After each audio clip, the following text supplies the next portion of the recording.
Hello everyone, welcome back to the channel. Imagine a nation locked in an immigration crisis so big that it has defined political conversation for nearly a decade. This nation is real and known as the United States of America. Since 2015, Donald Trump's political campaigns have been about illegal immigration. His base has been galvanized by a fiery rhetoric about building walls, and his critics alarmed by promises of mass deportations. Now the national conversation has been shaped by this issue. Trump is back, and his plan to deport 11 million illegal immigrants from the country has become a heated issue with big questions about how to do it, how much it would cost, and, perhaps most important of all, whether it is even possible. Trump's vision is massive. He promises the largest deportation effort in American history, a wild promise that dwarfs any previous effort under any administration. His strategy? His border czar, appointing Tom Homan, a former director of the Immigration and Customs Enforcement, ICE. So this mission is led by Homan, a staunch supporter of Trump's immigration policies. He wants to deport millions of people, and he knows that won't be easy without resources and infrastructure beyond the federal government's capacity. The numbers are staggering enough. The United States has never deported more than 750,000 people in a year, and that too was done only in extraordinary circumstances. Trump's proposal would deport nearly 4 times as many people annually and 3 million people a year during a 4-year term. The goal is very ambitious, and with the selection of whom to deport, it faces enormous logistical hurdles. A massive expansion of federal resources is needed to locate millions of undocumented immigrants. That would mean hiring thousands of new immigration officers, using sophisticated surveillance technology, and doing a mountain of investigations to find people in communities all across the country. But questions arise about privacy, civil liberties, and the possibility of racial profiling on this sheer scale of a project. Such efforts could strain relationships between local law enforcement and immigrant communities, and create an atmosphere of fear and mistrust, critics warn. Locating immigrants is the first challenge. The other challenge is detention. Deportation is not an instant process. Detained individuals must be held in those detention centers until their cases are adjudicated. That would require the federal government to build housing for thousands more prisoners. As it is, current facilities are overcrowded, and it would take huge numbers of facilities nationwide to accommodate hundreds of thousands, or even millions, of extra detainees. In addition, these centers would have to offer not only housing, but also security, medical care, and other necessary services, which would further increase the costs. Another major hurdle is legal proceedings. Deportations should abide by the rule of law in a country governed by the rule of law. A judicial hearing is required in each case in order to decide whether someone is eligible for deportation, asylum, or other forms of relief. The U.S. immigration court system is already reeling from a backlog of 1.6 million cases. Putting millions more in would make the system break, delay justice for years, and maybe even undercut the very system designed to guarantee fairness and accuracy. Transportation logistics only further complicate things. Some undocumented immigrants may be able to be returned to Mexico through land, but many come from countries far outside the southern border. These people are already deported annually, tens of thousands of times, to countries in Central America, South America, Asia, and beyond. The diplomatic coordination required with foreign governments, many of whom may not be eager to accept large numbers of returning citizens, which makes this plan a logistical challenge all the more. This operation is astronomical in its financial cost. The American Immigration Council estimates that deporting 1 million people a year would cost the nation nearly $90 billion a year. That involves $7 billion for arrests, $66 billion for detention facilities, $12.6 billion for legal proceedings, and $2.1 billion for transportation. The total could add up to more than $360 billion over 4 years, more than the Apollo program that sent humans to the moon. With the federal government already constrained by budget and the funds for such an operation tough to come by, it would be difficult trade-offs to make and would likely impact other areas of national spending. But Trump and his allies say the operation may not be as costly or extensive as critics say. Self-deportation is one of their key elements to their strategy. which means that many undocumented immigrants will be scared to stay in the country and will leave voluntarily. Living under the constant threat of a knock on the door, they say, would make life so stressful that millions would choose to leave rather than risk detention and forced removal. This strategy has been used before. Some undocumented immigrants left voluntarily during Trump's first term as they were the subject of aggressive immigration enforcement and high-profile raids. But this is a method that has ethical implications. Critics say that it could plunge immigrant communities into widespread anxiety and hardship, even among those who are undocumented but who contribute to the economy and society. Trump's plan would restore order and protect American jobs, his supporters say. But this too would be at a cost and with challenges. Supporters say that illegal immigration poaches low-skilled jobs, lowering wages and placing a strain on public resources. Polling data suggests that there is a broad consensus that illegal immigration is a problem and should be addressed, and that even some Hispanic Americans, such as citizens and legal residents, support tougher immigration enforcement as they feel illegal immigration's economic and social toll the most in their communities. But the practicalities of carrying out such a big deportation program remain daunting. Even with the scale-up Trump envisions, the U.S. immigration enforcement system is already stretched thin, and it would take an unprecedented mobilization of resources to achieve those targets.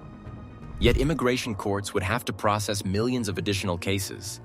Detention centers would have to house hundreds of thousands of new detainees, and all of the federal agencies would have to coordinate operations across the country under the potentially explosive political and social fallout. But another potential obstacle is state and local government resistance.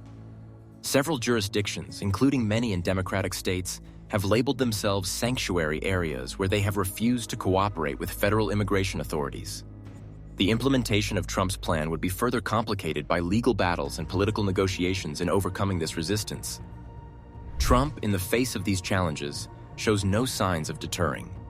His supporters say his bold approach is needed to deal with a crisis they believe past administrations have not been bold enough to solve. The costs and logistical hurdles are a footnote to their goal of restoring the nation's borders and enforcing immigration laws, they say. But the plan is seen by its critics as impractical, inhumane, and by extension, dangerous for the economy and social cohesion. Despite enormous logistical, economic, and ethical questions raised by Donald Trump's decision to deport millions of undocumented immigrants, the plan lives on. This is not just a campaign promise. It is a brazen declaration that runs to the heart of America's sense of self, economic well-being, and the rule of law. Can this ambitious vision be executed without leaving the United States in chaos? Trump's rhetoric of such a plan gets applause at rallies, but the stark realities of what it would entail to actually make it happen are daunting, both in terms of human cost and damage to the nation's infrastructure. Indeed, mass deportations would have economic repercussions that would be undeniable. The American economy is driven by undocumented immigrants, especially in the fields of agriculture, hospitality, and construction. Already, these industries are responding to labor shortages due to an aging population and falling immigration rates. In removing a large chunk of this workforce, there could be a ripple effect to hit every part of the economy. Undocumented labor is essential to farmers in states like California and Florida, and if those farmers don't have their crops picked, they could rot in the fields, driving up food prices dramatically.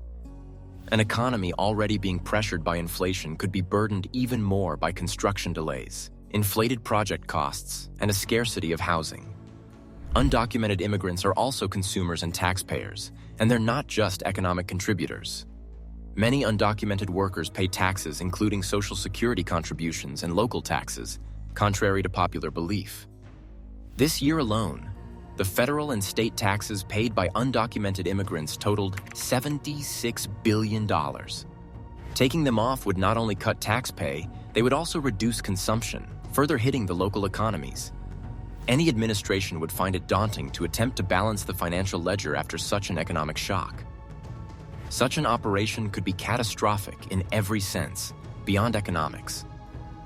It brings to mind an image of military or National Guard forces going on mass raids in cities across America, a scenario reminiscent of authoritarian regimes. Deploying troops to enforce immigration laws on that scale could further fuel divisions already raw in an already polarized nation. Even if immigrant communities are not directly targeted, they could experience widespread fear and distrust among themselves, many of which include U.S. citizens. People would be separated from their families, and the rifts would scar communities that have lived a life in the American fabric. But the legal challenges Trump would face are just as formidable. His mention of the Alien Enemies Act of 1798 as a potential tool of his determination also shows how much legal acrobatics his move would require. This act has been utilized historically only during wartime, and even then, application has been contentious. Such use as a basis for mass deportations in peacetime would almost certainly provoke constitutional challenges. Such an interpretation, critics contend, would stretch the law well beyond the intention of its framers and would severely curtail the protections of the Constitution. There's another significant barrier, the Posse Comitatus Act, which restricts the use of the military in domestic law enforcement. It would be an enormous task for Congress, even with a Republican majority, to pass the legal framework needed to get around these restrictions. Trump's plan focuses on security, but the data doesn't always back up his claims.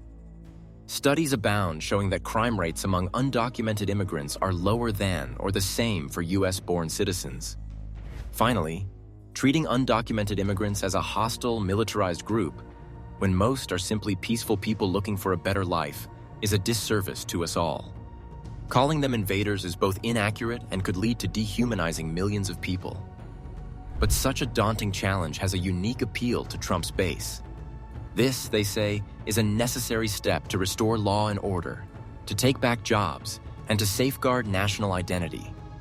Those who feel left behind by globalization and demographic changes flock to Trump's rhetoric of control versus chaos. The promise of a stronger, more secure America is secondary to the risks and costs for them. However, history has lessons for Trump, not ones he will want to ignore.